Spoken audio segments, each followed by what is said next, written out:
this way, we are covering all the possibilities of different wavelengths and different projection of light of those wavelengths from different sides, so we can see also the analysis of the material and also the face of the material, which is essential for conservation and preservation, as Joe explained in the other room. Something underneath, so we're going through different wavelengths, and each material has this unique recipe of ink. So each one is reacting differently to different wavelengths. And this way, once we found the two types of ink, we can actually separate between them and see what people wrote beneath and what people wrote on top, and to have understanding of what people try to hide during the years. So that's the effect of multispectral.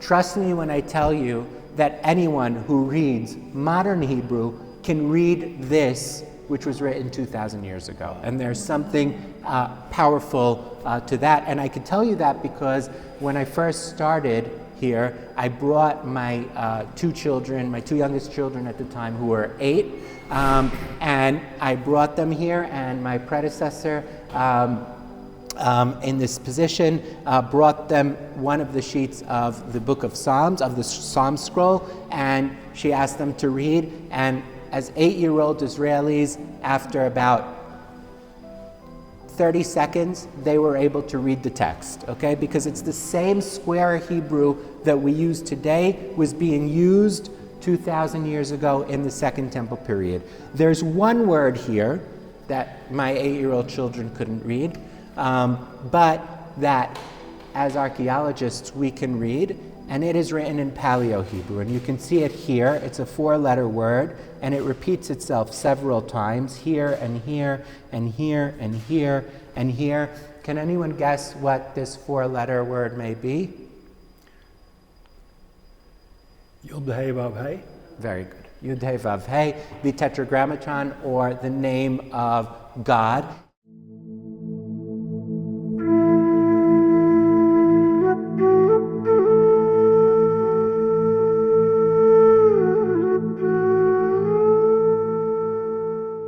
So what we found, different kind of room cutting in the rock, but the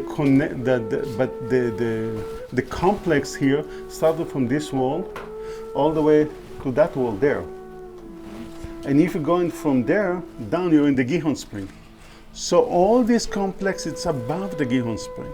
And this stone which I have set up as a pillar shall be God's house. So it is the pillar, it's God's house.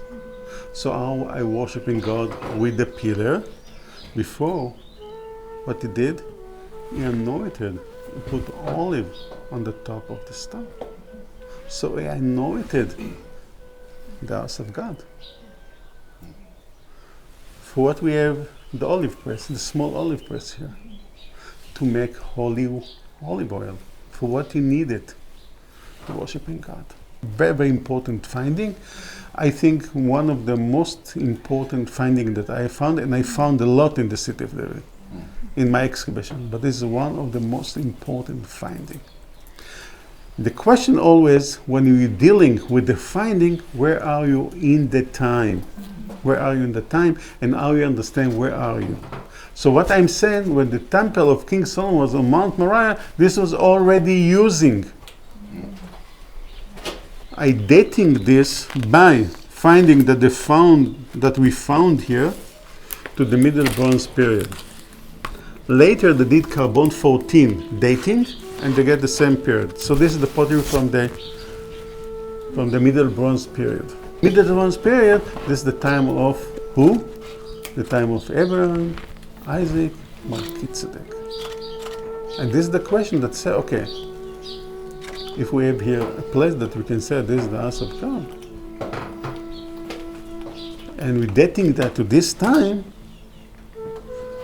and Melchizedek was the king of Jerusalem, this is what the Bible says, and he was high priest to one God. So where he was worshiping God, this guy Melchizedek, which way he worshiping God? He worshiping God same like we're just reading from Genesis 28, like Jacob. The pillar, he put olive on top of that, he have an altar. These are worshiping God.